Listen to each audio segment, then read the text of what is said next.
berada di tengah-tengah kita. Sebelum kita memulai, marilah kita mengucapkan basmalah, Bismillahirrahmanirrahim, dan kita membaca doa sebelum menuntut ilmu.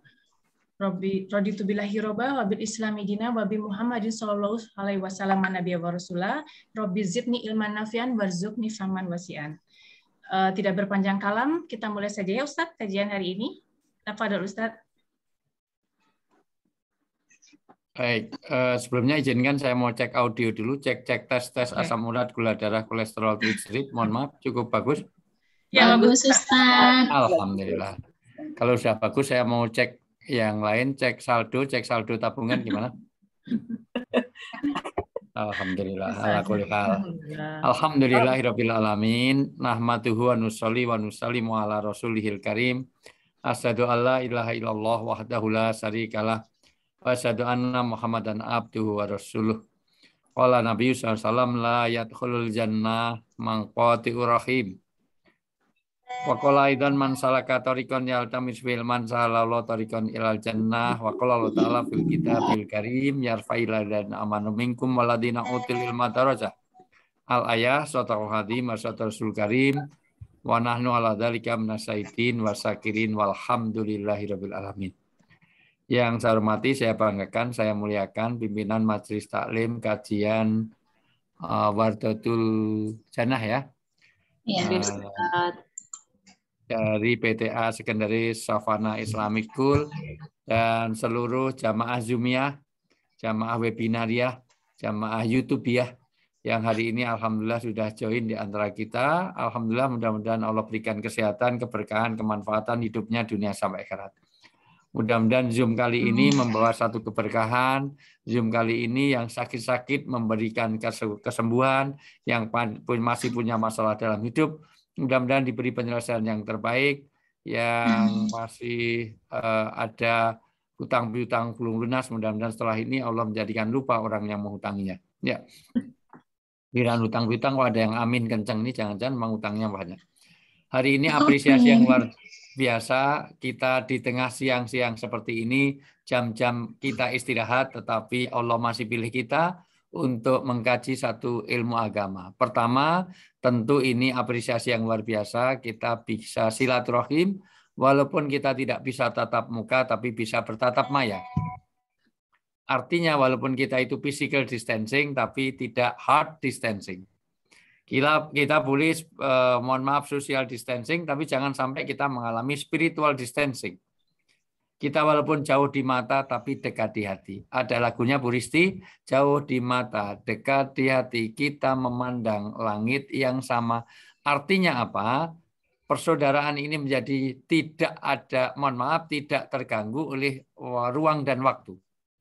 Karena Nabi bersabda, la yadkhulul jannah man qati'un. Tidak akan masuk surga orang-orang yang memutuskan hubungan silaturahim.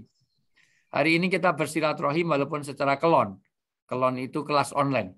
Walaupun secara daring, walaupun secara virtual. Justru tidak ada artinya kalau kita bertemu muka tetapi pecah di hati. Kesempurnaan orang beribadah itu bukan sekedar kaitannya hablum minallah. Tetapi Allah sendiri mengatakan bahkan di dalam satu hadis, kamu jangan mimpi masuk surga kalau kamu memutuskan hubungan silaturahim. Sebelum selanjut boleh dibaca surat An-Nisa ayat 36. Terjemahnya saya nggak apa-apa. An-Nisa ayat 36. An-Nisa ayat 36, tolong browsing sebentar. Yang masih punya paket, itu lain kali beli paket datanya yang 4 GB supaya bisa ini. Ya, Ustaz. Bahkan Bu Siva Ginting yang tadi malam badmintonnya menang dengan Thailand. Tapi Gintingnya kalah ya. Tapi kita menang 3-2 ya dengan Thailand. Ya, Thomas Cup. Iya, ya. Ustaz. Ayo, Bu Ginting boleh? Aduh Ustaz, benar Ustaz. Atau siapa yang ketemu? Yang lain dulu Ustaz. Ya, boleh. Dan sembahlah Allah dan janganlah kamu mempersekutukannya dengan sesuatu apapun. Pertama, ayat ini bicara tentang bagaimana kita beribadah tidak boleh bercampur dengan syirik. Ini juga kaitannya nanti dengan keikhlasan yang akan kita bahas hari ini. Syirik itu apa? Syirik itu ada 5. 1, seluruh ibadah kita Allah tidak akan terima kalau ada 5 hal ini. Ada 1 di antara 5 hal ini. Satu, syirik di dalam zat. Syirik di dalam zat menganggap ada Tuhan lain selain Allah. Allah berada Tuhan anak, Tuhan ibu, Tuhan pakde, Tuhan simbah, Tuhan uak, Tuhan tante, tidak ada. Tuhan qul huwallahu ahad. Jadi tidak boleh animisme. Tidak boleh ada benda yang dituhankan. Makanya dulu patung dilarang, gambar dilarang. Kenapa? Karena gambar hidup dan patung dipersonifikasikan sebagai Tuhan. Maka tidak boleh antropomorfisme. Pertama, yakinkan dulu kalau kita mau ikhlas kepada Allah, maka tidak boleh kita ada sesuatu yang kita sekutukan. Karena di mata Allah dengan di mata manusia itu beda. Bu Risti, Bu Kinting, mohon maaf. Kalau ada di depan kita, Bu Endah, ada orang mencuri motor sama menyembah batu. Kira-kira yang di penjara yang nyuri motor apa yang menyembah batu? Nyuri motor, Ustaz. Yang nyuri motor. Tapi bagi Allah dosa yang lebih berat siapa? Nyembah batu. Menyembah batu. Maka di hadapan manusia dengan di hadapan Tuhan sangat berbeda. Maka yang pertama kali dibenahi adalah bagaimana kita mengenai keimanan. Mengenai iman. Karena keimanan inilah yang membuat semua aktivitas kita menjadi lebih bermakna. Jadi jangan ada syirik. Ketika Rasulullah menerangkan kepada anak angkatnya Zaid, Zaid, bagaimana kalau kamu punya istri, istrimu itu dandannya minor, nggak apa-apa. Istrimu itu makannya banyak, nggak apa-apa. Istri saya itu, istrimu itu makannya banyak, tidurnya petang, ngorok, ngentutan, ngileran, ngantuan, nggak apa-apa. Itu istri saya. Istrimu itu perhitungannya melebar, menyamping, gemuk, gendut, gembrot, kayak gentong, nggak apa-apa. Itu istri saya. Kemudian Rasulullah mengatakan bagaimana kalau istrimu kamu kasih makan, kamu kasih minum, tapi mohon maaf, kalau tidur dengan orang lain, hamil dengan orang lain, setiap anak lahir hasil hubungan dengan orang lain. Kata Zaid, apa katanya? Aku cerai 762 kali kalau perlu. Dia bukan istri saya. Ya Zaid, Allah lebih cemburu kepada orang yang berbuat syirik daripada kamu kepada istrimu. Maka la tusyrik billah. Maka kalau kita betul-betul memurnikan keikhlasan, pertama yang diluruskan adalah jangan bercampur apapun kaitannya dengan ibadah satu dengan syirik di dalam zat. Syirik di dalam zat ini adalah syirik di mana orang ada yang dituhankan selain Allah. Yang kedua, asyirku fi sifat. Syirik di dalam sifat. Syirik dalam sifat adalah mensifati Tuhan yang tidak layak atau sifat Tuhan dialamatkan ke orang lain. Sifat Tuhan dialamatkan ke Casablanca, terowongan Casablanca, ke kuburan Jeruk Purut, kemana. Pokoknya tidak boleh orang ada dinamisme. Kalau tadi animisme, sekarang dinamisme. Yang ketiga, ini yang banyak orang ada, iyyaka na'budu wa iyyaka nasta'in, yaitu tidak boleh syirik di dalam isti'anah. Tapi banyak iyyaka na'budu wa kuburan nasta'in. Kita beribadahnya kepada Allah tapi minta-mintanya ke kuburan. Iyyaka na'budu wa kanjeng taat pribadi nasta'in. Kita ini minta tolong kepada Allah tapi waponari nasta'in. Kalau pengen sembuh cukup ke Jombang, bawa batu, dicelupi batu, celup-celup anak kecil, jadilah ponari sweat. Nah, dari sisi ini sekali lagi, inilah salah satu kesyirikan kita, yaitu di dalam isti'anah. Termasuk di dalam isti'anah adalah kalau ibu-ibu percaya kepada dukun. Kenapa Allah itu betul-betul murni harus ikhlas pada Allah? Karena sekali Bapak Ibu Bunda-Bunda Solihah ini ke dukun, sekali saja ke dukun, maka 40 hari sholatnya enggak diterima. Padahal orang tidak Jumatan 3 kali saja dihitung kafir. Kalau 40 hari enggak sholat, terus dihitung apa itu? Kafirun. Makanya Allah sangat sensitif. Maka luar biasa, hari ini kita bicara tentang keikhlasan. Mukhlishina lahuddin, beragama ini harus ikhlas, murni, suci, tidak boleh tercampur dengan syirik. Alla lillahi dinul khalis. Nah, jadi di sini bicara tentang bagaimana orang tidak boleh ada isti'anah. Merasa mau nikah nggak jadi gara-gara sionya berbeda. Ini sionya kucing, sana anjing. Anjing sama kucing berantem, nggak jadi. Itu termasuk syirik. Anda kalau lahirnya Selasa Kliwon tidak cocok kerja di air. Itu termasuk syirik. Kalau pengen cepat kaya cukup ketik rek spasi weton kirim ke 8080. Itu termasuk syirik. Nah, syirik ini di Indonesia sangat menjamur. Mohon maaf. Maka tema keikhlasan ini luar biasa. Saya sangat mengapresiasi. Hidup ini tidak ada artinya sama sekali kalau tidak dibawa keimanan dan keikhlasan. Iman yang betul-betul amalnya dengan ikhlas. Keimanan itu akan menuntut bagaimana amal-amal yang ikhlas. Kenapa? Karena kalau sudah tidak ikhlas, seluruh aktivitas kebaikan apapun tidak sampai kepada Allah. Makanya jangan berharap surga. Kenapa? Karena orang yang tidak ikhlas beramalnya tidak untuk Allah. Kalau tidak untuk Allah, jangan minta surga. Surga mintanya Allah. Kalau kerjanya, mohon maaf, kerjanya di Yamaha, jangan minta gaji ke Honda. Kalau kerjanya di Honda, jangan minta gaji ke Yamaha. Kalau kerjanya tidak untuk Allah, maka jangan berharap dapat pahala dari Allah. Jangan berharap dapat surganya. Itulah yang pertama yang dibenahi adalah mengenai keikhlasan. Walaupun ayat ini tidak hanya bicara tentang bagaimana sekarang menjamin keikhlasan murni pada Allah. Yang keempat, saya selesaikan dulu. Rusaknya beragama itu kalau ada syirik pertama dalam zat, 2 di dalam sifat, 3 di dalam isti'anah, mohon pertolongan, termasuk sio, termasuk horoskop, termasuk kalau Capricorn begini, kalau ini tidak boleh dipercaya. Ini mau nikah nggak jadi gara-gara sionya sana anjing, sana kucing, sana anjing, sana monyet, anjing sama monyet, topeng monyet, cocok ini semuanya. Itu semuanya tidak boleh. Oke. Dan yang keempat, asyirku fil ibadah. Syirik di dalam ibadah, yaitu membuat peribadatan yang tidak sesuai dengan agama Islam. Kemarin di Banten ada namanya hazat. Hazat ini adalah sholat dengan menghadap 4 kiblat. Tadi minggu kemarin saya bahas di iNews TV. 1 jam saya bahas tentang aliran-aliran sesat. Atau kita tidak melakukan ibadah di dalam beragama. Maka itu termasuk orang-orang yang tidak akan diterima semua amal-amalannya. Amal kebaikannya. Yang kelima, asyirku fil ahkam. Syirik di dalam hukum.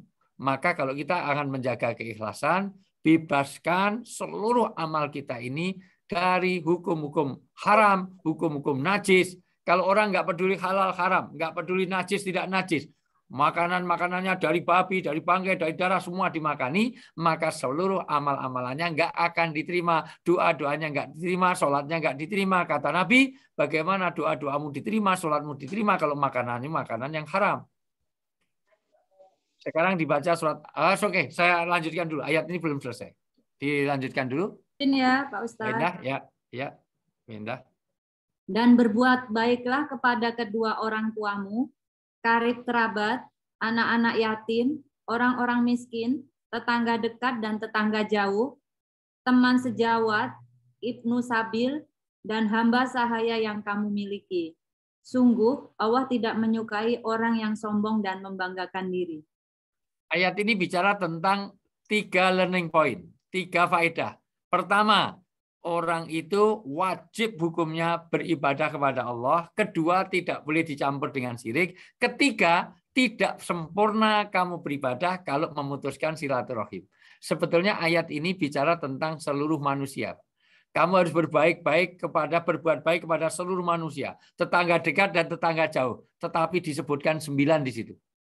Kepada bapak ibu, kepada karib kerabat, kepada mohon maaf ibnu sabil, anak yatim, tetangga dekat, tetangga jauh. Sebetulnya nggak usah gitu. Tetangga dekat, tetangga jauh aja semuanya sudah termasuk seluruh manusia.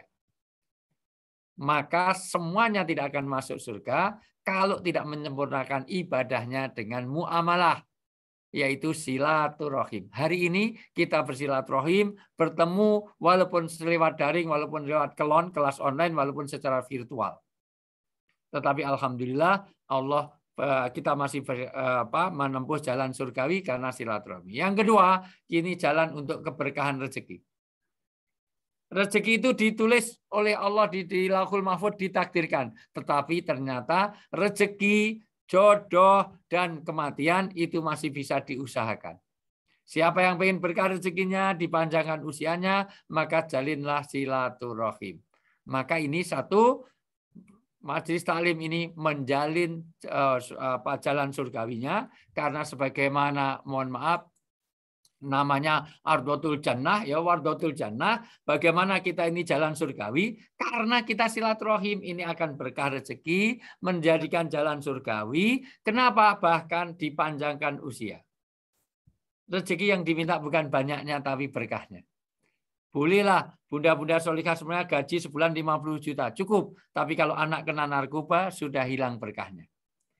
Istrinya mentel, bawel, cerewet, trikis, makanya banyak, tidurnya petang, ngorok, ngentutan, ngileran, ngantuan. Suaminya galak setengah mati, sudah hilang berkahnya. Pilih mana? Gaji 50 juta, keluarganya nggak tenang. Dengan gaji 100 juta, tapi keluarganya aman, damai, tentram.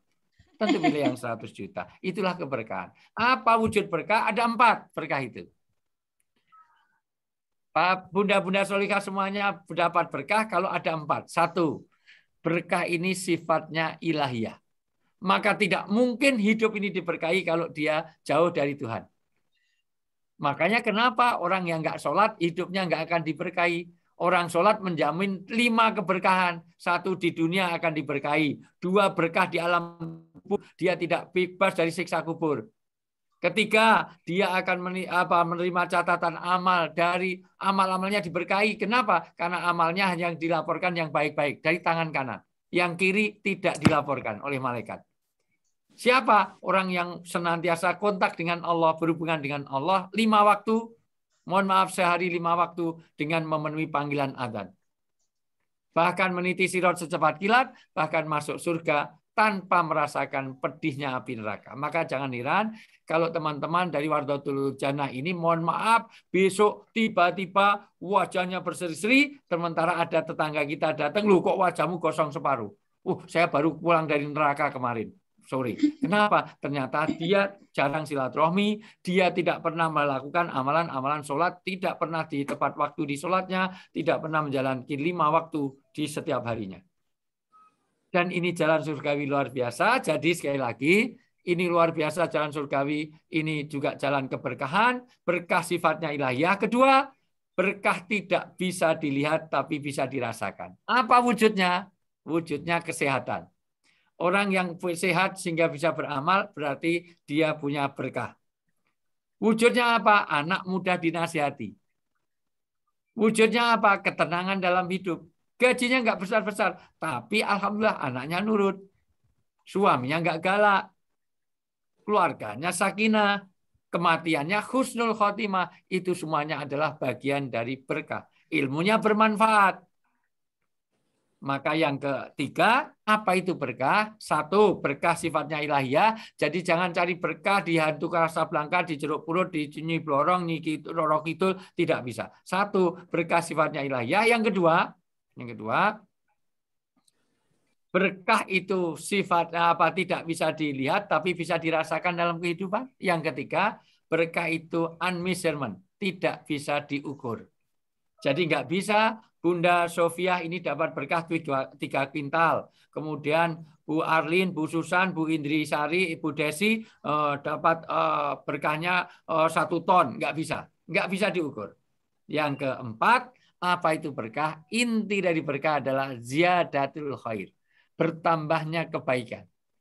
Maka kalau bunda-bunda semuanya gajinya semakin bagus, semakin banyak, karirnya semakin oke, tapi jauh dari Tuhan, jauh dari keluarga, keluarganya berantakan, maka dia tidak diberkahi. Maka ternyata rezeki yang kita terima tidak memberikan keberkahan dalam hidup kita kalau kita jauh dari Tuhan, jauh dari kebaikan.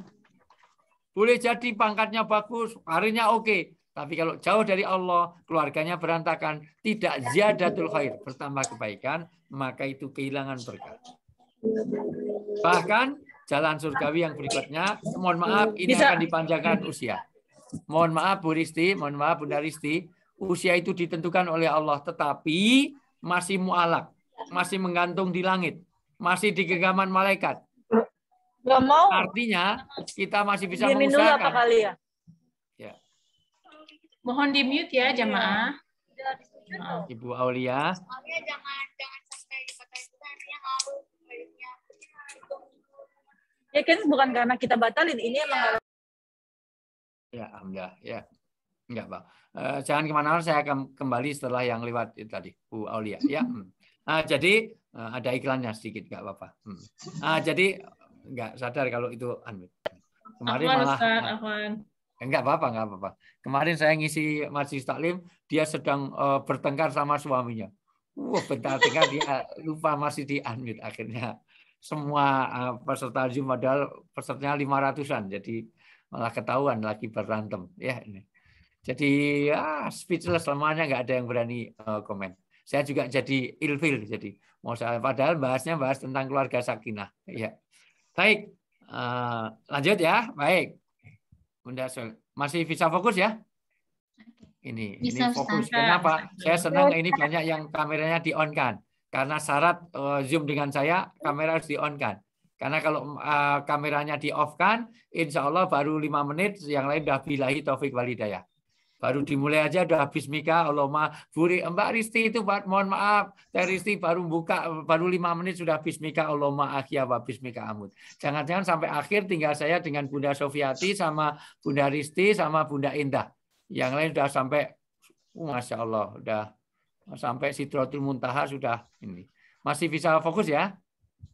Ya, Bisa, Ustaz. Ustaz. Bisa, Ustaz. Ustaz. Coba Mbak Risti masih bisa fokus ke saya nggak? Ya, insya Allah bisa, Ustaz. Kalau bisa, tolong dijawab jangan lebih dari 5 detik. Tolong dijawab jangan lebih 5 detik, tanda ini masih responsif. Jadi saya warna apa, Mbak Risti? Hitam putih. Oke. Hitam, Ya. oke. Mouse saya warnanya apa? Hitam. Hitam, oke. Kalau aspal warnanya apa?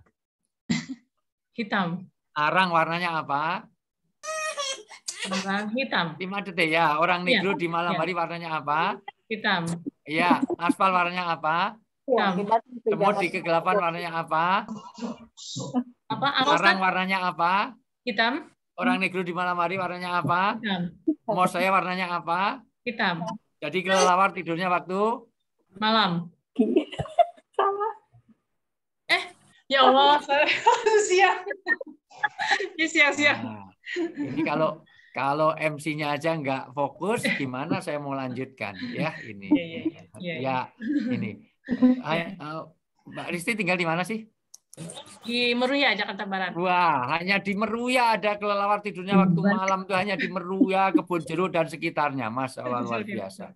Jadi kelelawar tidurnya waktu Siang. siang. Kok tadi jawabnya malam? Ya, karena tadi hitam-hitam terus itu. Iya, ternyata tidak mudah untuk fokus. Apalagi ibu-ibu di jam begini ini.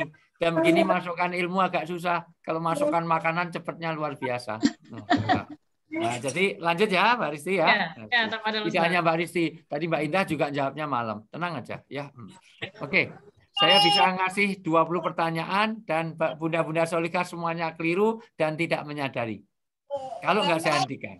Ya, tapi memang orang sulit di Indonesia ini kelemahannya fokus. Makanya nanti kalau kuliah di luar negeri, mohon maaf S2, S3 saya di luar negeri, saya hafal banget. Kalau nyari orang Indonesia itu gampang. Asal duduknya di belakang, nggak pernah tanya, itu pasti mahasiswa dari Meruya. Ya, itu aja. Persis kalau umroh dan haji. Kalau umroh dan haji, jamaah hilang, jangan cari di masjid. Nggak ketemu. Cari ada di pusat perbelanjaan, itu isinya orang Meruya semuanya. Oke, dari sisi ini sekali lagi, saya lanjut. Berkah, saya ulang. Berkah adalah bagaimana sifatnya ilahiyah. Berkah tidak bisa dilihat tapi bisa dirasakan dalam kehidupan. Berkah itu sesuatu yang mohon maaf tidak bisa terukur. Tetapi berkah intinya adalah bertambahnya kebaikan dalam hidup. Orang yang silaturahmi seperti ini, orang yang menuntut ilmu seperti ini, menambah keberkahan. Apalagi jalan surgawi yang keempat karena kita menuntut ilmu. Nabi mengaitkan ilmu dengan surga, surga dihubungkan dengan ilmu. Man salaka thoriqan yaltamisu bi ilman salallahu thoriqan ilal jannah. Siapa yang longgar waktunya, hartanya, tenaganya untuk menuntut ilmu seperti pagi hari ini, siang hari ini, maka sesungguhnya dia telah merintis jalan menuju surga. Luar biasa. Menuntut ilmu itu sesuatu yang sangat dihargai. Sampai Imam Syafi'i rahmatullahi mengatakan, tolong diperhatikan ini sabda-sabda Nabi, jadi pasti benar. Nabi nggak pernah bohong, yang biasa bohong itu bukan Nabi. Itu orang Meruya yang katanya kelelawar tidurnya waktu malam. Itu orang Meruya. Atau orang Palembang, itu cucunya Akiditio. Namanya Herianti. Katanya mau ngasih 2 triliun, kok belum sampai Jogja. Jangan-jangan baru dibagikan di Meruya. 2T lumayan itu. Itu anaknya Akiditio. Nah, dari sisi ini sekali lagi, surga itu dikaitkan dengan ilmu, maka menuntut ilmu 1 jam pahalanya melebihi tahajud semalam suntuk. Itu kata Imam Syafi'i rahmatullahi alaih mengatakan. Yang barangkali tadi malam di antara kita tidak ada yang tahajud semalam suntuk. Dilihat dari wajah-wajahnya bukan wajah-wajah orang yang rajin tahajud. Mohon maaf. Dokter saya mengenai psikologi, jadi saya tahu psikologi. Psikologi itu gampang. Nanti kalau cari menantu itu usahakan betul jangan cari istri yang berkacamata. Kenapa? Karena wanita yang berkacamata itu kalau udah nikah cenderung kurang setia. Itu terbukti secara empiris. Kenapa? Karena wanita yang berkacamata kalau udah nikah, kalau bangun tidur, dia tidak mencari suaminya, tapi mencari mana kacamata saya. Itu. Dia pisah dengan suami 2 minggu nggak masalah, kacamata nggak ada 2 jam udah kiamat. Mending kalau kacamata dipakai untuk nyari suami, nggak untuk nyari handphone. Karena wanita zaman now lebih lengket kepada handphone daripada kepada suami. Sudah di dalam tidur saja, di dalam selimut wajahnya memancarkan nur, bercahaya. Bersinar di dalam selimut wajahnya. Dikira wajahnya bersinar. Ternyata mainan handphone di tengah-tengah selimut. Itulah orang-orang Wardatul Jannah. Nah, itulah orang-orang dari PTA Secondary Savannah Islamic School. Dari sisi ini sekali lagi saya lanjut. Dari sini ini luar biasa jalan surgawi. Apalagi di saat pandemi. Hati-hati Mbak Risti kalau ada di Wardatul Jannah ini ada yang introvert. Punya masalah ngurung di kamar mandi, punya masalah diem di kuburan. WA group live, Zoom meeting nggak pernah ikut. Orang seperti ini cepat edan. Orang-orang yang gila dimulai dari putusnya komunikasi. Maka orang yang biasa begini ini dapat dukungan sosial. Nanti kalau saya nerangkan di UGM ini perlu 12 SKS. Pertama, mohon maaf, orang yang biasa Zoom meeting silaturahmi ini melepaskan hormon oksitosin. Hormon oksitosin itu adalah hormon yang menekan seseorang. Maka orang kalau nggak pernah bergaul, maka terjadi strain. Strain itu ketegangan, kalau berkumpul jadi stres. Stres berkumpul jadi stroke. Stroke berkumpul jadi stop. Kalau udah stop, billahi taufik wal hidayah. Maka kenapa silaturahmi memperpanjang usia? Karena dia akan menurunkan kecemasan. Bahkan kalau sakit, dia akan mempercepat proses penyembuhan. Maka silaturahmi itu bagian dari cara penyembuhan dari penyakit fisik, psikis, dan rohani. Maka Ibnu Sina, Mbak Risti, itu ada psikosomatis. Psikosomatis itu mengobati jiwa psikis itu separuh dari penyembuhan. Kalau bunda-bunda itu ke dokter layanannya bagus, orangnya handsome, menyenangkan, wangi, sekar, good looking, maka obat belum diminum, sudah sembuh sebelum minum obat. Tapi ke dokter walaupun resepnya sangat hebat, tapi kalau suasana batinnya nggak beres, dokternya galak, nunggunya lama, capek segala macam, maka obat berapapun nggak segera sembuh. Di Jogja ini, itu Mbak Risti, mohon maaf, Bu Sofia, mohon maaf, Mbak Nimas, mohon maaf, di Jogja ini ada dokter anak, itu larisnya luar biasa. Bukan karena resepnya, karena orangnya handsome, good looking, wangi, kaya. Orangnya handsome sekali. Sampai Mama Mahmud Abbas itu mama muda, anaknya baru 1. Itu anaknya nggak sakit aja diperiksakan situ. Karena yang berkepentingan ternyata mamahnya. Masya Allah. Anaknya nggak sakit, ya colong diperiksa, dikasih vitamin nggak apa-apa. Karena yang berkepentingan ternyata mamahnya. Kepada dokternya. Kenapa? Ternyata hubungan baik, bagaimana kondisi batin itu separuh dari penyembuhan. Salah satu silaturahim ini adalah bagian dari memperbaiki kondisi fisik dan batin kita. Saya akan masukkan sekarang bagaimana masuk materi pelan-pelan. Kenapa? Karena kalau suasana batin nggak beres, maka nanti terjadilah depresi, terjadilah distres, stres yang negatif. Kalau udah depresi, maka terjadilah orang itu hubungannya nggak baik, mudah gelisah, mudah lesu, motivasi menurun, produktivitas rendah, nggak bisa konsentrasi, tidak percaya diri, nggak percaya pada orang lain. Maka mudah ada gesekan, mudah marah. Maka orang yang tidak pernah silaturahim, nggak pernah ikut WA group, nggak aktif, biasanya pertama akan jadi bermutu. Apa itu bermutu? Bermuka tua. Karena di sini ada beberapa jamaah yang bermutu, bermuka tua.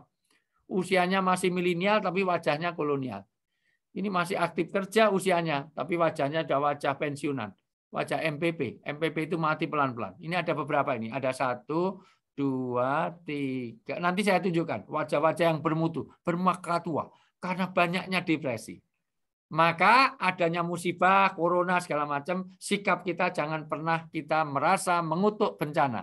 Apalagi mengecam, apalagi mengumpat, apalagi kita suudzon kepada Allah. Ini cara Allah, surat cintanya Allah kepada kita. Idza ahabballahu qauman ibtalahum. Tanda cintanya Allah kepada satu kaum, pada satu manusia, diberilah satu cobaan. Saya tanya dengan jujur, Mbak Risti, mohon maaf Mbak Risti, orang yang paling dicintai Allah itu siapa? Di manusia di bumi ini. Bentar. Yang paling dicintai Rasulullah yang dicintai Allah itu siapa? Rasulullah. Maka cobaan yang paling berat ada pada Rasulullah. Ya. Karena apa? Karena surganya paling tinggi. Karena dosanya akan dihapus-hapuskan. Maka kalau ada cobaan, jangan kita distress. Kita harus eustress. Eustress kita harus merasa menjadi, karena ini bagian dari apa? Bagian cara Allah mencintai kita untuk gugurkan dosa-dosa kita. Untuk meningkatkan derajat di surga. Untuk memperkuat keikhlasan kita dalam beribadah. Karena dengan demikian kita lebih dekat kepada Allah. Maka sikap batin kita tetap sabar, tetap ridho, dan syukur terhadap apa yang ada ini. Kenapa? Karena adanya cobaan ajarnya ini untuk memperkuat keikhlasan kita, untuk cermin terhadap perilaku kita. Barangkali ada yang salah, ada yang kurang dari ibadah kita. Untuk menghadirkan rahmat Allah. Bahkan bisa untuk jalan untuk bagaimana irodah dan kehendak Allah terjadi. Dan untuk membersihkan dosa-dosa kita. Bahkan untuk menguatkan keimanan dan keikhlasan kita untuk beribadah. Karena pada prinsipnya, orang di dunia ini mohon maaf diutusnya hanya satu saja. Wa ma umiru illa liya'buduna mukhlisina lahuddin. Dibaca surat Al-Bayyinah ayat 5. Ini akan masuk materi pelan-pelan. Surat Al-Bayyinah ayat 5. Inilah ayat tentang keikhlasan itu utamanya ada di dua ayat. Satu Al-An'am 162, dua Al-Bayyinah ayat 5. Misi Allah ciptakan manusia ini bagaimana menjaga keikhlasan dalam beribadah. Ayo dibaca. Dibaca Ustaz. Ya, Mbak Indah.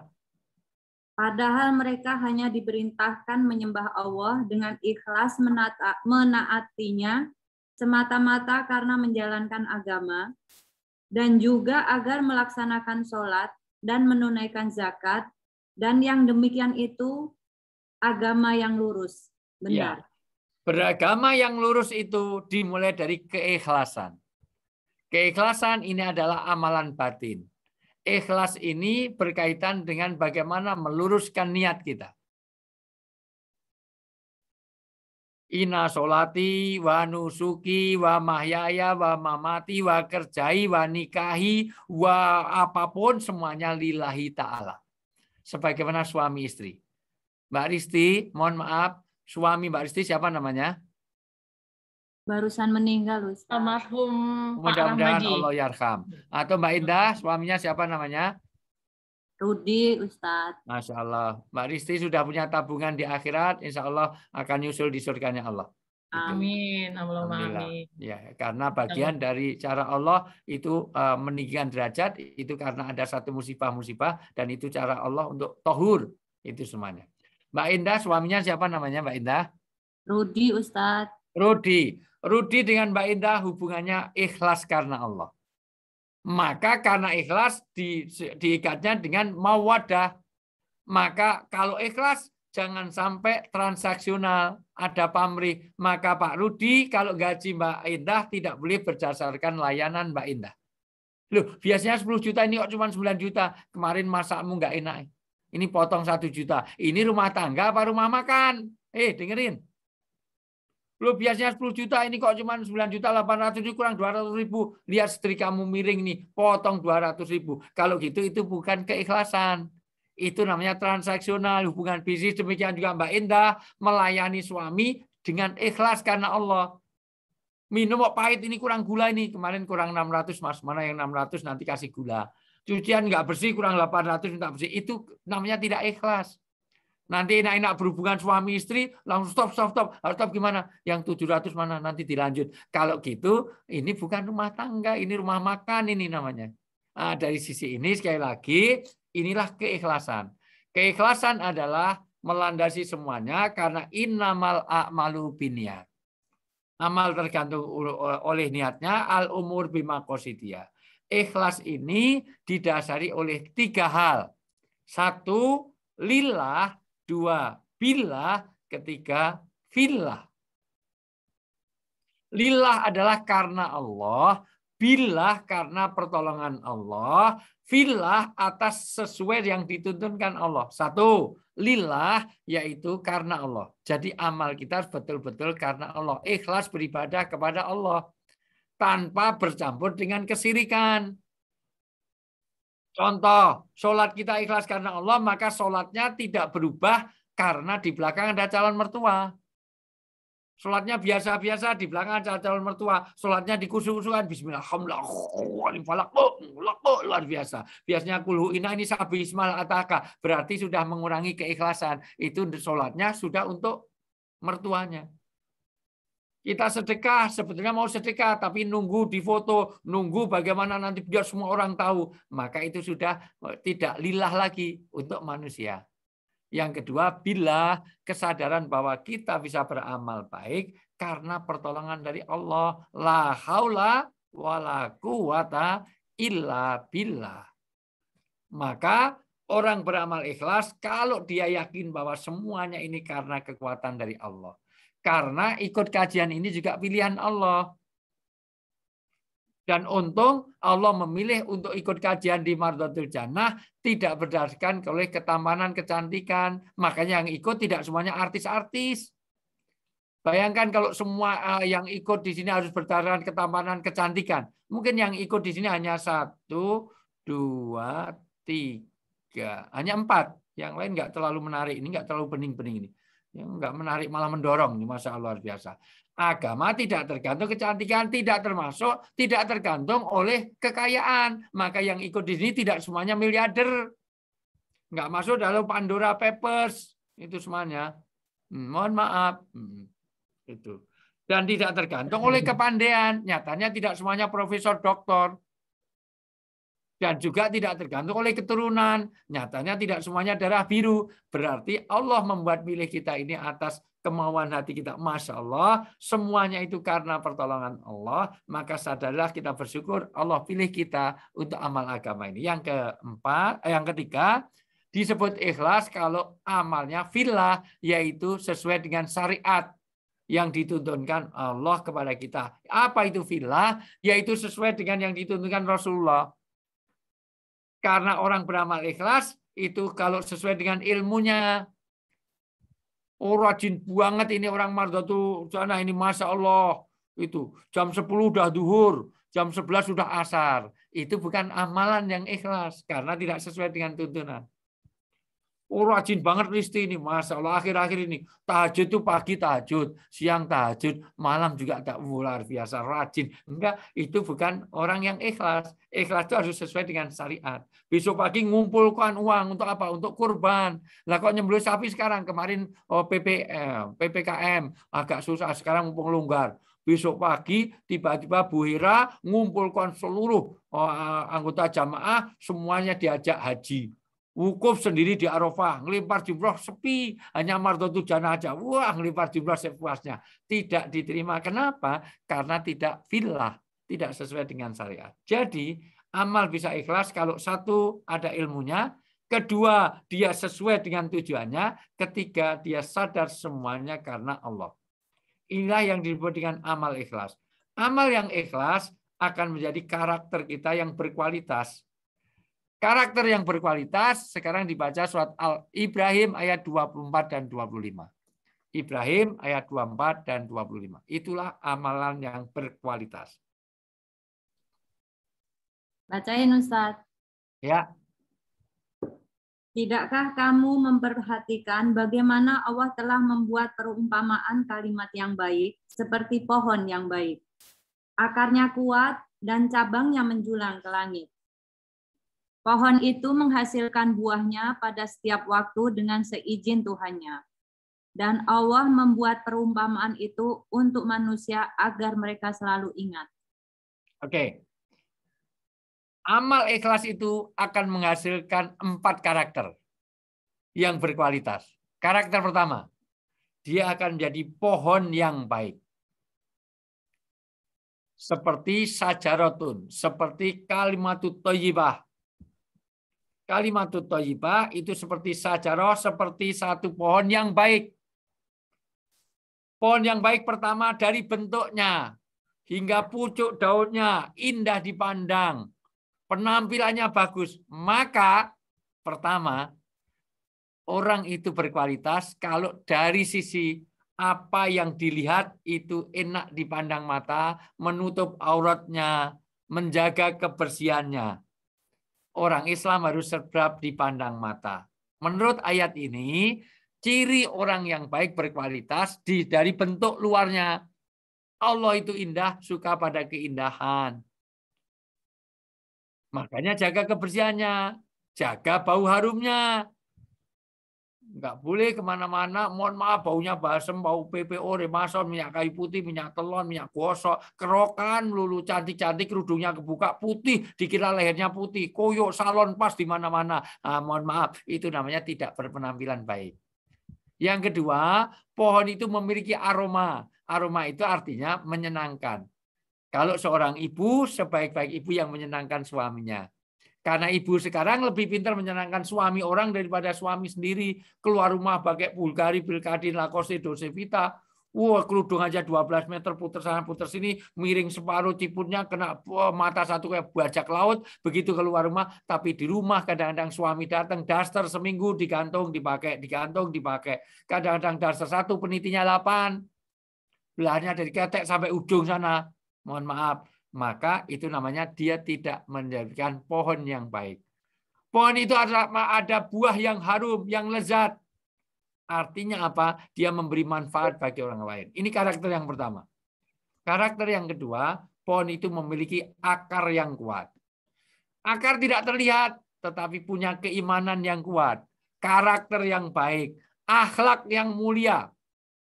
Karena kalau akar kuat akan melahirkan batang-batang, daun-daun yang rimbun sehingga memberi manfaat yang lain. Kalau akarnya nggak kuat, sebentar lagi dia tumbang. Artinya memperkuat keimanan. Akar tidak kelihatan, sebagaimana iman nggak kelihatan, tapi karakter akhlaknya mulia. Tampilannya bagus, yang kedua akhlaknya mulia. Yang ketiga, pohon itu memiliki dahan dan ranting yang kuat. Dan yang ranting itu menunjukkan kekuatan satu pohon, maka al-mu'minu qawiyun ahabu wa aqrabu ilallah minal mu'minun dhaif. Maka kita harus punya kekuatan di 3. 1, rongga perut, sandang, pangan, papan, sihat. 2, rongga kepala, yaitu ilmu. Rongga kepala harus diisi. Jangan sampai jadi ibu-ibu di Mardhatul Jannah, Masya Allah, ditanya gimana persepsi Anda tentang Ustadz Wijayanto. Maaf, waktu persepsi saya nggak datang. Itu resepsi. Jangan sampai nanti papanya di kantor, papa segera pulang. Ngapa? Kita kedatangan Densus. Ngapain nanyakan jumlah anak, jumlah keluarga, itu sensus. Maksud cantik-cantik nggak bisa bedakan Densus sama sensus. Berarti dia tidak mempunyai sesuatu yang rongga kepala. Mau punya suami ganteng luar biasa, tapi lulak-lolok, tulalit, O2N, on. Mau? Istri saya cantik mulai bayi nol, simok seksi tapi edan, pasti nggak mau. Maka diisi rongga kepala dengan keilmuan. Kenapa? Karena ibu adalah sekolah bagi anak berkualitas. Kalau ibunya lulak-lolok, tulalit, ibunya on, bagaimana dengan anak-anaknya? Minimal tahulah internet. Mah, rumah dikasih internet. Sudah saya chat, itu Ethernet. Masa internet kok dicat, itu semuanya namanya dia tidak. Jadi perlu vocabulary, perlu memori yang bagus, logika, problem solving, itu semuanya. Yang ketiga, rongga dada. Jadi rongga perut, sandang, pangan, papan, kesehatan, semuanya itu dijaga. Yang kedua, rongga kepala diisi dengan keilmuan. Dan yang ketiga, rongga dada, keimanan dan ketakwaan diperkuat. Maka yang terakhir, karakter yang terakhir, pohon itu mempunyai buah tidak kenal musim. Tu'ti ukulaha kulahinin. Bagaimana kita ini senantiasa memberi manfaat bagi orang lain. Nafi'un li ghairihi. Maka minimal Mbak Risti, kalau nggak mau membersihkan, minimal jangan ngotori. Kalau kita nggak mau ngasih, minimal jangan minta-minta. Minimal kita ada punya qadirun alal kasbi, punya kemandirian tidak merugikan orang lain. Syukur bisa memberi manfaat bagi orang lain. Pohon yang baik, dia tidak kenal musim, dia mengeluarkan buah terus. Inilah manusia yang berkualitas. Ini semuanya kalau dilandasi dengan keikhlasan, maka menghasilkan manusia yang berkualitas, dia akan memberi manfaat. Untuk itu, supaya berkualitas, setiap kita harus punya 5 waktu. Ini kuncinya. 5 waktu. Ini menjadi closing statement saya. Pertama, seluruh jamaah Mahadharatul Jannah harus punya me time. Me time yang dimaksud bukan untuk ala barat, untuk diri kita. Waktu untuk Tuhannya. Jadi waktu kita khusus untuk Tuhan. Walau 5 menit, walau 10 menit, ada handphone berdering aja, jangan diangkat kayak orang sholat. Sholat itu waktu untuk Tuhan. Jadi walaupun ada telepon, tidak kok dijawab, baru sholat. Enggak. Kenapa? Karena maka kita punya waktu selain sholat. 5 menit, 10 menit, syukur di sepertiga malam. Syukur di tengah malam, kita bangun 5 menit, 10 menit untuk Tuhan kita. Doakan suami, doakan anak. Doakan keluarga. Semata-mata untuk Tuhan itu ada telepon, suami mau ngajak apa, enggak bisa. Ini waktu saya untuk Tuhan. Pertama, setiap kita harus punya me time, waktu kita untuk Tuhan. Kita cari waktu longgar, di mana kita betul-betul waktu itu hanya untuk Tuhan. Matikan handphone, matikan TV, matikan semuanya. Ini waktu saya untuk Tuhan. Untuk nangis kepada Allah. Yang kedua, couple time. Waktu untuk pasangan. Bunda-bunda Sholihah, setiap habis, supaya kita tetap berkualitas, selain kita punya me time, kualitas kita dengan Tuhan, yang kedua couple time. Waktu kita untuk pasangan. Kalau habis Isya, sebaiknya segera tidur kecuali 3 orang.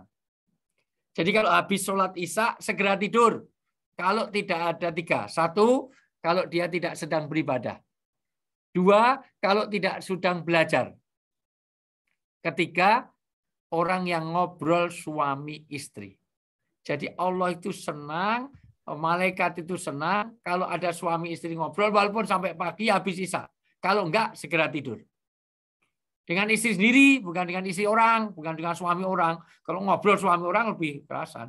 Nah, jadi bagaimana ngobrolnya suami istri itu. Yang ketiga, kita harus punya family time.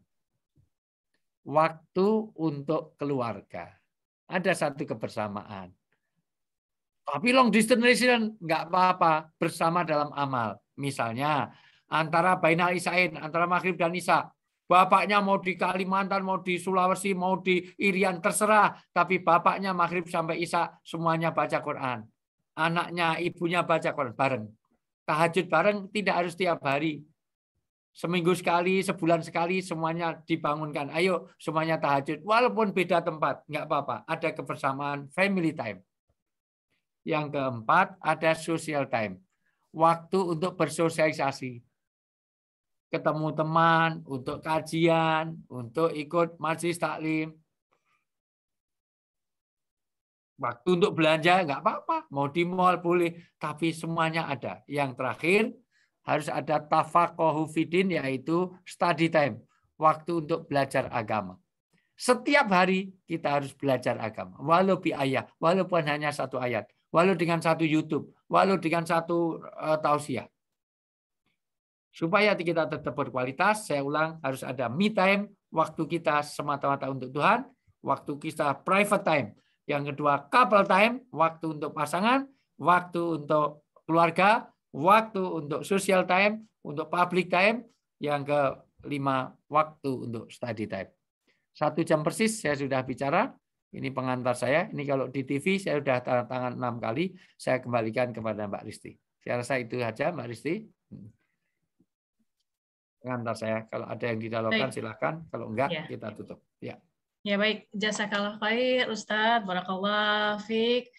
Semoga ilmunya sangat bisa bermanfaat dan bisa diamalkan kepada kami semua di sini. Ini ada beberapa pertanyaan, langsung saja Ustadz.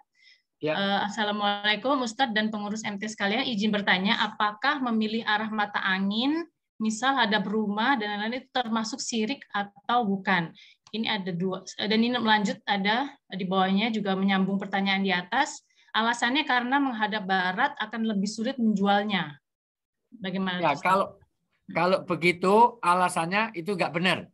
Tapi kalau alasannya karena itu matahari, karena angin akan banyak, mohon maaf, akan banyak menerpa angin, akan ada panas matahari, ada itu nggak apa-apa. Termasuk feng shui. Feng shui kalau urusannya adalah urusannya tentang kaitannya dengan arah matahari, arah angin nanti karena sana laut sini, silahkan nggak apa-apa. Tapi hitungannya hitungan rasional. Ya nggak boleh kalau ada satu keyakinan, i'tiqadiyah. Sebagaimana dalam surat Az-Zumar ayat 21 yang dikatakan ada keyakinan tertentu, i'tiqadiyah. Jadi yang nggak boleh kalau ada keyakinan.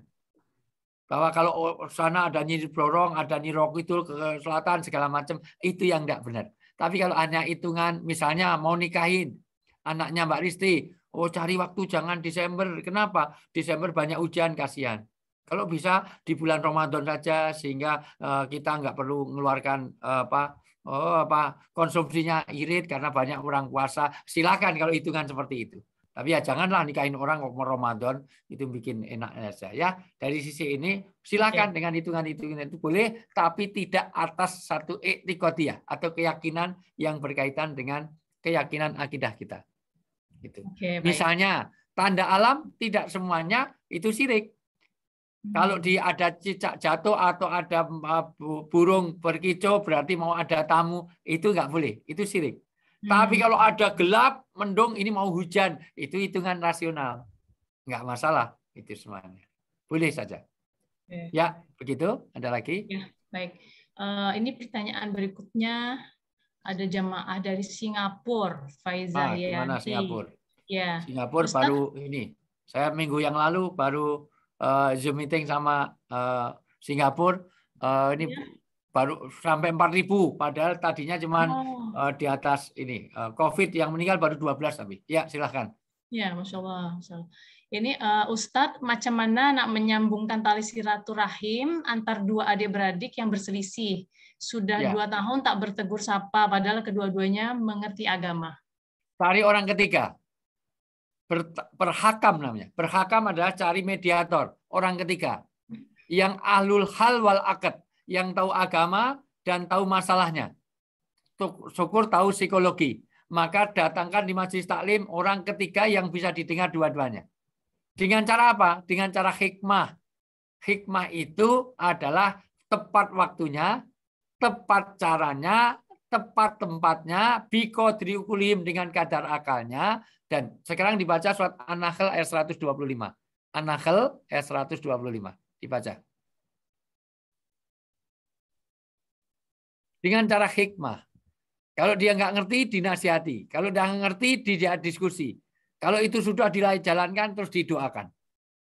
Ada 4 cara. 125 ya Ustaz. 125 An-Nahl. Iya. Serulah Serulah manusia kepada jalan Tuhanmu dengan hikmah dan pengajaran yang baik, dan berdebatlah dengan mereka dengan cara yang baik. Sesungguhnya Tuhanmu, dialah yang lebih mengetahui siapa yang sesat dari jalannya, dan dialah yang lebih mengetahui siapa yang mendapat petunjuknya. Pertama dengan cara hikmah. Hikmah itu tahu caranya, tahu waktunya, tahu tepat waktunya. Jadi kalau mau nasihati, jangan sampai nasihati Mbak Indah, mau nasihati Mas Rudi, mohon maaf, Mas, kamu tahu Fir'aun? Ya tahu, persis kamu itu kayak Fir'aun. Nah, berarti itu nggak tepat caranya. Ya dipijiti dulu, cari waktu yang nyaman, segala macam. Satu, betapa indahnya kebersamaan saudara, karena nanti ada hadisnya, orang yang bermusuhan, sakotot min ainilah, seluruh pahalanya tidak akan diberikan di hari kiamat. Sudah orang mau masuk surga, tiba-tiba ditahan. Kenapa? Pahalamu menggantung di langit. Karena kamu masih belum akur, belum rukun satu dengan yang lain. Seorang yang bertengkar satu dengan yang lain, seluruh amalnya tidak diberikan kepada dia. Sampai dia bersilaturahmi. Padahal tinggal masuk surga, amalannya banyak, tapi ditahan. Hadis riwayat Bukhari dan Muslim. Yang kedua, kalau dia nggak ngerti, maka dinasihati. Kalau dia ngerti, diajak diskusi. Kalau itu sudah dilakukan, didoakan. Doakan. Alif bainahuma, ya Allah, damaikanlah di antara keduanya. Itu. Ya, pakai bahasa kita sendiri boleh. Wallahu a'lam bishawab. Ada lagi? Baik, ini ada yang berikutnya. Izin bertanya, Ustadz. Yang pertama, bagaimana hukum Muslim makan di resto yang menjual Hammer? Lalu bagaimana pula bila makan di resto dengan tanpa label halal, tapi mencantumkan no pork, no lard? Afwan Ustadz, barakallahu fiik. Dak mayaribuka ila mayaribuk. Orang Islam itu tinggalkan semua yang nyerempet-nyerempet bahaya. Tinggalkan yang meragukan, ambil yang yakin. Kalau ada restoran yang jelas tidak menjual misalnya jelas minuman kerasnya nggak jualan situ, cari yang lebih aman. Ya. Kalaulah itu, cari yang label halal. Kalau nggak ada, minimal pastikan itu semuanya tidak bercampur dengan haram. Nah, makanya inilah pentingnya. Kalau di Malaysia, Singapura malah label halal itu ini. Jangankan itu, di Takashimaya saja, istri saya di Orchard itu masuk di tas, padahal di tas itu karena berjilbab dilarang. Kenapa? Karena ini dari babi. Ternyata itu dari kulit babi. Itu luar biasa loh. Padahal negeri yang mayoritasnya bukan orang Islam. Itu malah bagus. Makanya cari yang yakin. Tinggalkan yang ragu, ambil yang yakin. Jadi kalau di situ ada restoran yang jelas tidak ada minuman kerasnya, cari yang di situ dulu. Kalau nggak bisa, ya itu terpaksa. Semaksimal yang kita lakukan, wa idza amartukum bisai'in fa'tu minhu mastata'tum. Kalau ada satu perintah dalam beragama, ya kita ambil semaksimal yang bisa kita lakukan. Ya, karena dari makanan haram nanti doa-doa kita nggak dikabulkan. Makanan haram berarti memasukkan api neraka dalam hidup kita. Dalam tubuh kita ada api neraka. Bagaimana doamu dikabulkan, kata Allah. Sholatmu diterima kalau makananmu haram, pakaianmu najis, ya. Wallahu a'lam. Baik. Berikutnya, Assalamualaikum Ustaz, mohon izin bertanya. Yang pertama, bagaimana kita agar tidak terlindungi dari syirik karena kebudayaan terkadang mendorong kita secara tidak langsung dengan syirik. Yang kedua, bagaimana bila ada yang mencari solusi masalah itu dengan ruqyah? Ruqyah, ya. Ya. Ruqyah ada yang syariah, ada yang tidak. Ruqyah yang dibenarkan agama ada dengan cara. Dan ruqyah itu orang bisa meruqyah dirinya sendiri. Ruqyah itu bisa dengan baca-bacaan yang memang dianjurkan di dalam hadis-hadis yang sahih. Dengan baca Al-Fatihah, dengan baca surat ayat kursi sebelum tidur, 2 surat dari ayat Al-Qur'an dari Al-Baqarah. Itu bagian dari cara ruqyah, ada itu semuanya. Tapi ada juga ruqyah yang nggak jelas secara syar'i. Pakai air begini, pakai air gitu semuanya. Itu yang tidak syar'i. Bagaimana terlindung dari syirik? Pertama adalah diperlukan ilmu. Maka diperlukan ikut kajian rutin, jangan hanya setahun sekali. Di mana? Di Mardotul Jannah. Ya, itu. Kita kajian rutin. Karena kalau nggak ilmu, tanpa ilmu, orang itu tidak akan. Kenapa ilmu itu dihargai daripada ahli ibadah? Orang kalau berilmu itu dihargai, setan saja kalau menggoda orang yang berilmu, itu satu lebih sulit daripada 100 orang ahli ibadah tapi nggak tahu ilmu. Makanya ilmu sangat diutamakan. Pertama, orang punya iman, yang kedua harus punya ilmu. Itu. Yang ketiga, senantiasa berdoa, doa untuk terjauhkan dari situ. Yang keempat, cari bitonah, teman-teman dekat. Ya, makanya kalau kaitannya dengan budaya, maka hindarilah sesuatu yang kira-kira sulit untuk melakukan agama di situ. Ada budaya tertentu itu kalau masuk di situ harus mau minum darah babi, harus dengan itu semuanya, itu harus dengan segala macam yang melanggar agama, ya kalau bisa hijrah dari tempat itu. Karena tidak berlangsungnya agama. Hijrah itu nanti ada 6 alasan. Salah satunya kalau tidak bisa berlangsungnya syariat agama. Misalnya di situ tidak ditemukan makanan yang halal, maka tidak boleh tinggal di situ. Di situ tidak bisa melakukan ibadah, harus itu. Di situ membahayakan jiwa, banyak pemerkosaan, banyak perampokan, banyak pembunuhan, atau bahaya banjir, gempa, segera pindah. Itu kewajiban untuk hijrah. Ya. Wallahu a'lam bishawab. Ya. Boleh, Ya, baik. 1, 2 lagi, boleh? 2 lagi ya Ustadz. Boleh, ya. Ya baik. Bagaimana cara kita mengikhlaskan seseorang yang sudah menyakiti kita lahir dan batin, bahkan menimbulkan trauma dan cacat fisik? Sadari bahwa itu adalah jalan surgawi kita. Baca hadis-hadisnya, idza akhaballahu qauman ibtalahum. Kita itu masih bersyukur kita yang didolimi. Bagaimana kalau kita yang mendolimi? Susahnya luar biasa. Kalau kita didolimi, itu cara Allah mendekatkan kita kepada Allah. Maka ada 3 yang dilakukan. Sil mangkotoaka, sambunglah orang yang memutuskan silaturahmi dengan kamu. Yang kedua, wa'fu man haramaka, maafkan orang yang bersalah kepada kamu. Yang ketiga yang paling sulit, doakan orang yang mendolimi kamu. Sampai-sampai orang menyakiti kita, kita doakan jadi baik sampai dia akan ngasih hadiah. Sekarang dibaca surat Fusilat ayat 34. Surat Al-Fusilat ayat 34. Mbak Nelly baca, Nel.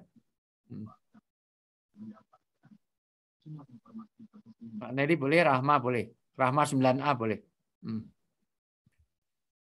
Nel, udah ketemu?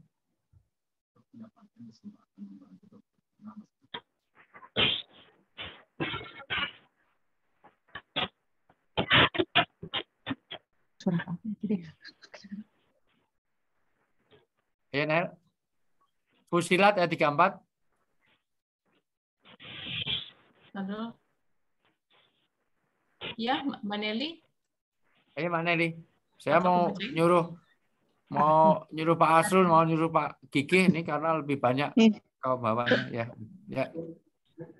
Ayo, Mbak Nelly. Ya. Tidaklah sama wala taswil hasanata wala sayiat.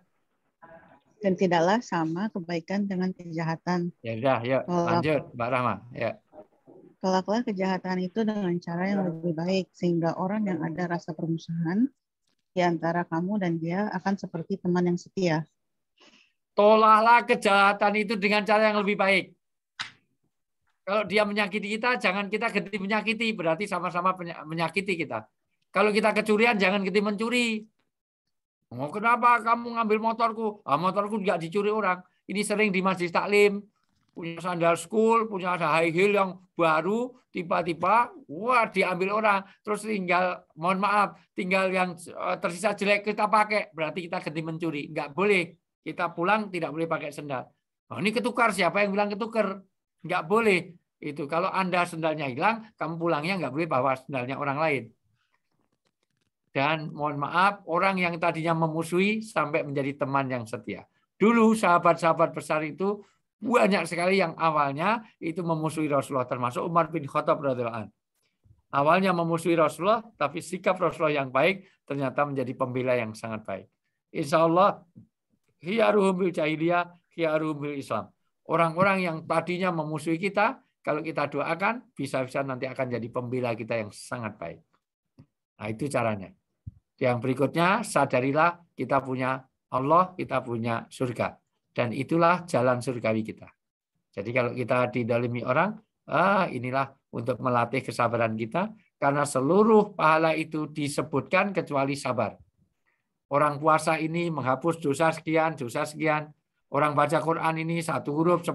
Tapi khusus puasa, khusus untuk berbuat baik, sabar, tidak ada batasnya. Pahalanya tak terhingga, unlimited.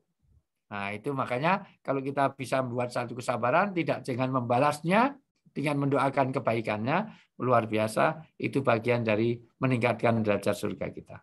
Ya, sambil melihat kepada orang-orang para nabi dan para sahabat dulu. Lebih berat dalam beragama dibanding kita. Ya, ya mudah-mudahan tetap diberi kesabaran. Ya. Amin, amin. Ini masih ada 4 pertanyaan lagi, Ustadz. Dibacakan semua atau bagaimana? Boleh cepat ya ini. Ya. Okay. Saya ada tamu, saya suruh nunggu soalnya. Ya. Oh, oke, baik, Ustadz. Tamu saya tamu jauh dari Jakarta juga. Ya.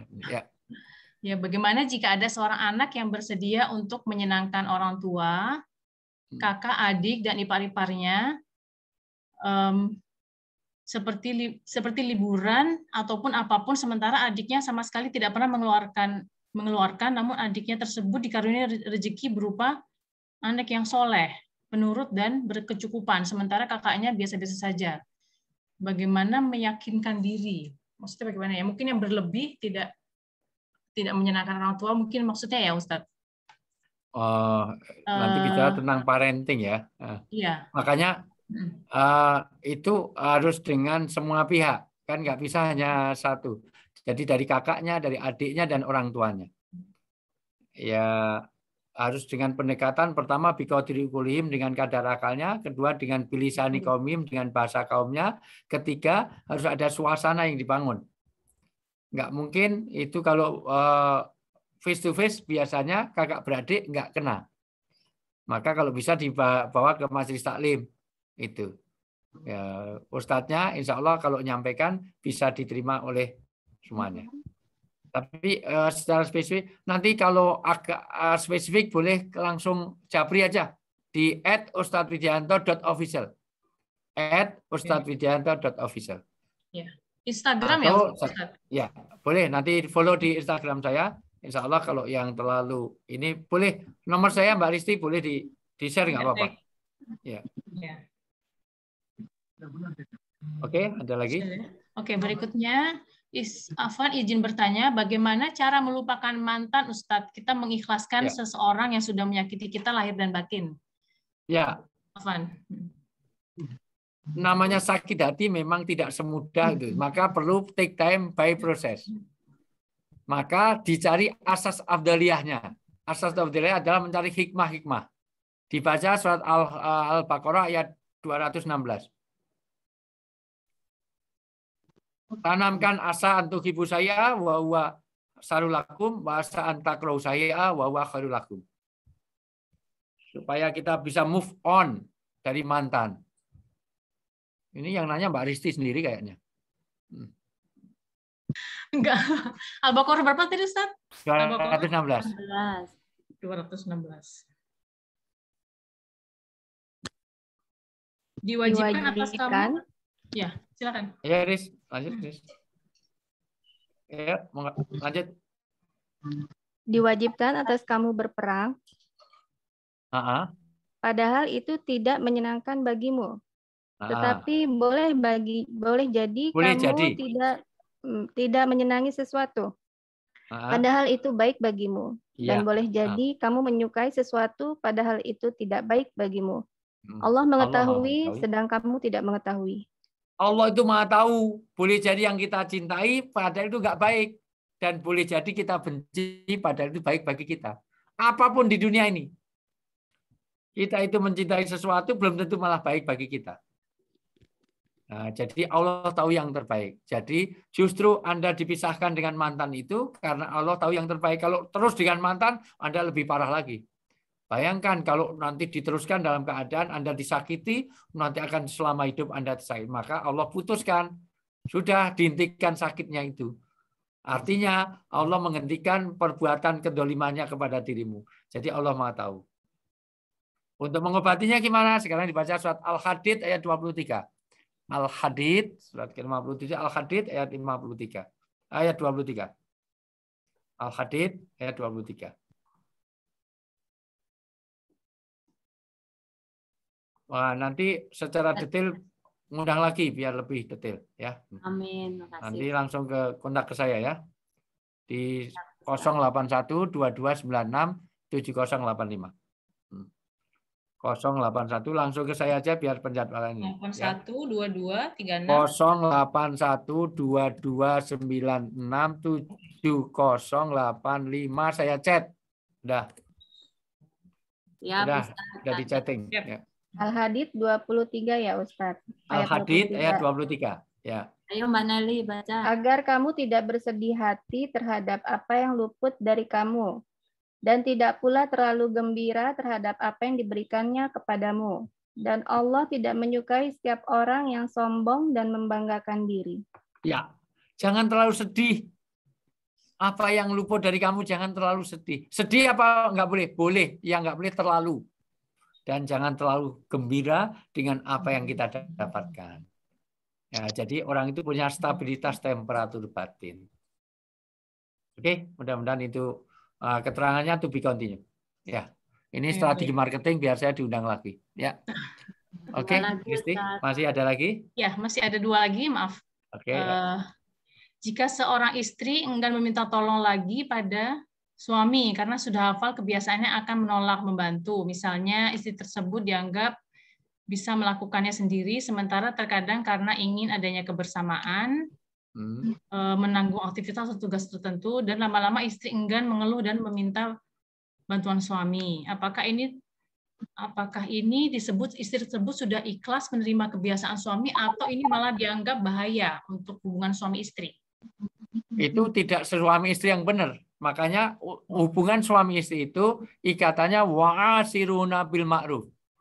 Nanti An-Nisa ayat 19, wa'asiruna bil ma'ruf itu saling pengertian. Berarti itu bukan suami istri. Karena belum ada chemistry. Oh, tapi dia sarjana masuk nggak ngerti, nggak ada hubungannya. Sudah dokter aja kadang-kadang nggak paham perasaan istri. Dan sudah sarjana juga nggak paham perasaan suami. Nah, maka kuncinya adalah wa'asiruna bil ma'ruf. Bergaulah dengan mereka secara arafah. Arafah itu dimengerti, saling pengertian. Berarti itu belum mencapai bagaimana menjadi suami istri. Jadi suami istri nanti kapan-kapan kita bicara tentang bagaimana pasutri secara Islam. Ya, jadi hubungannya bukan mahabbah tapi mawadah. Apa bedanya mahabbah dan mawadah? Mahabbah itu saya senang sama Risti karena cantik. Kecantikannya hilang, maka akan minta cerai. Saya senang sama Mas Rudi, kenapa? Karena masih kaya, kekayaannya hilang, minta cerai. Berarti itu ada uang abadi. Saya nggak ada uang, abang melayang, abang ditendang. Berarti hubungannya karena bukan mawadah. Nah, maka di situ diperlukan saling pengertian. Makanya dalam Islam angkah tuka wazawajuka, pernikahan itu bukan sekedar dinikahkan, tapi dipasangkan. Namanya pasangan itu beda tapi serasi. Kayak sepatu itu ada kanan ada kiri. Kalau kanan semuanya nggak bisa dipakai. Sepatu itu kadang depan kadang belakang, tapi itu saling melengkapi. Itu gantian. Sepatu itu kalau satu hilang, yang lain nggak bermakna. Sepatu itu satu rusak, dia akan nunggu. Nggak mungkin pakai sepatu cuma satu aja. Yang satu kemana? Rusak kok. Saya tinggal. Enggak. Itu namanya pasangan. Berarti dia belum zaujun, belum pasangan. Pasangan itu bangun kebersamaan betul. Minum bersama, makan bareng, tidur bareng. Rasulullah itu kalau minum cuma minum separuh. Kenapa? Karena yang separuh pasti diberikan istrinya. Dan hebatnya istrinya itu kalau minumnya di sini, ditempelkan di sini. Ya, jadi kalau Rasulullah itu kalau minum misalnya ya, minum kok di sini, diminum sini, maka Aisyah minumnya ditempelkan bekas bibir Rasul. Enggak seperti Sifa gitu, enggak seperti Indah. Oh, papa sini lah, aku sini, dibalik sini enggak ini. Gitu. Nah, belum gosok gigi toh, ini semuanya enggak gitu. Nah, jadi luar biasa dilanjutkan dan begitulah kebersamaan. Nanti kita bicara tentang romantisme di dalam pasutri. Bagaimana romantisme di dalam Islam, di mana Rasulullah mandi bareng, rebutan gayung bareng, itu semuanya. Rasulullah itu makan bareng. Rasulullah itu kadang-kadang, mohon maaf, itu apa?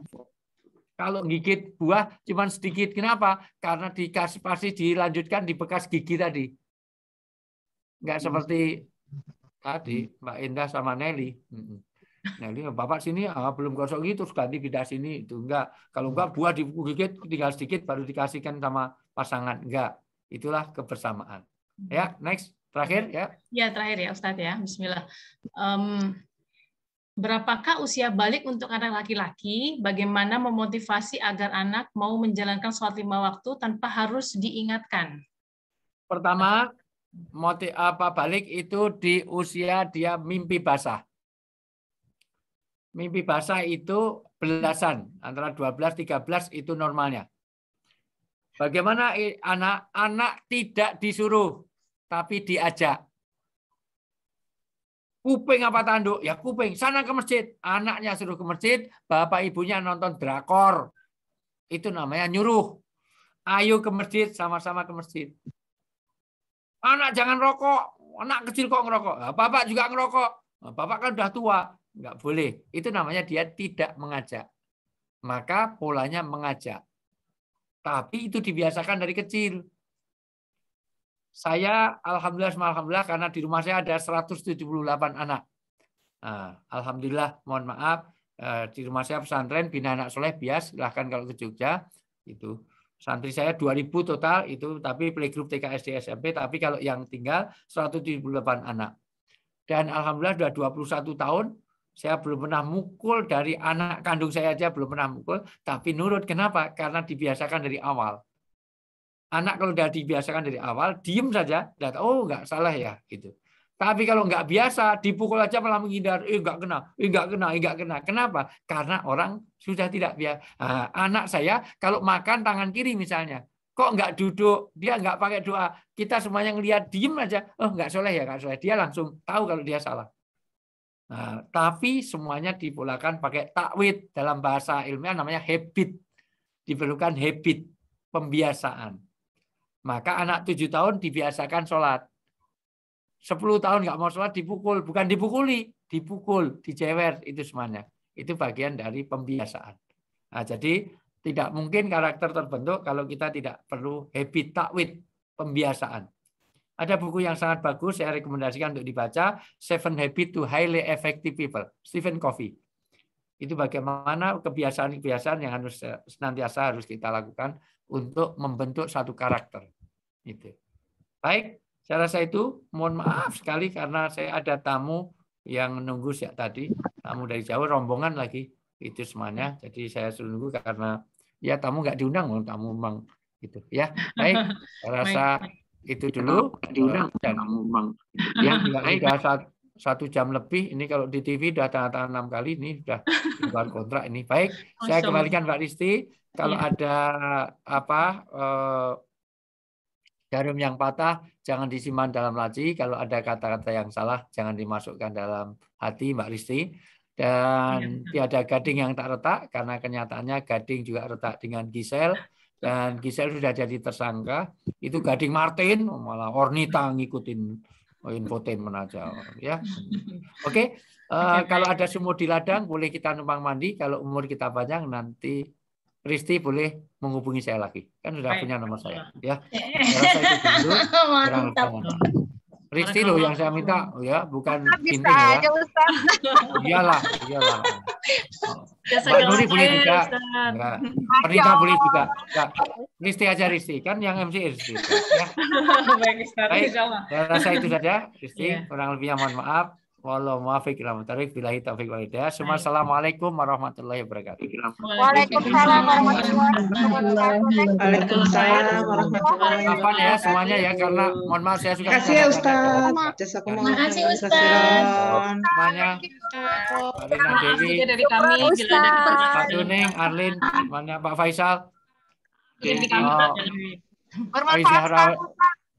Faizah Yanti, ya.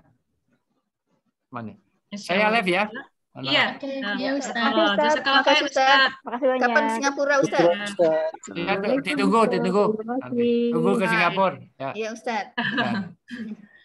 Baik, terima kasih semua jamaah yang sudah hadir hari ini, dan juga terima kasih Ustadz dan Sayyidah yang telah hadir. Kami mohon maaf bila ada kekurangan dalam pelaksanaan kajian hari ini. Kami ingatkan kembali untuk bulan depan, insya Allah kajian rutin kami diadakan pada tanggal 23 November dengan pemateri Ustadz Kang Abik dengan temanya Amalan Dahsyat Pembuka Rezeki. Baik, marilah kita tutup kajian kita hari ini dengan mengucapkan hamdalah, alhamdulillahirabbil alamin, dan membaca doa penutup majelis, subhanakallahumma wa bihamdika, asyhadu an la ilaha illa anta, astaghfiruka. Mohon maaf lahir batin. Wabillahi taufiq wal hidayah. Wassalamualaikum warahmatullahi wabarakatuh. Waalaikumsalam warahmatullahi wabarakatuh. Terima kasih Mbak Risti.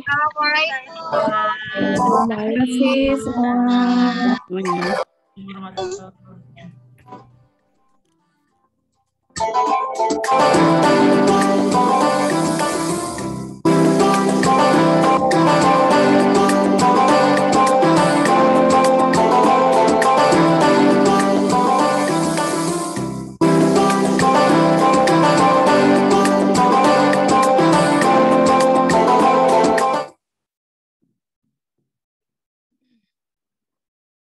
can end meeting, ayah bunda sekalian.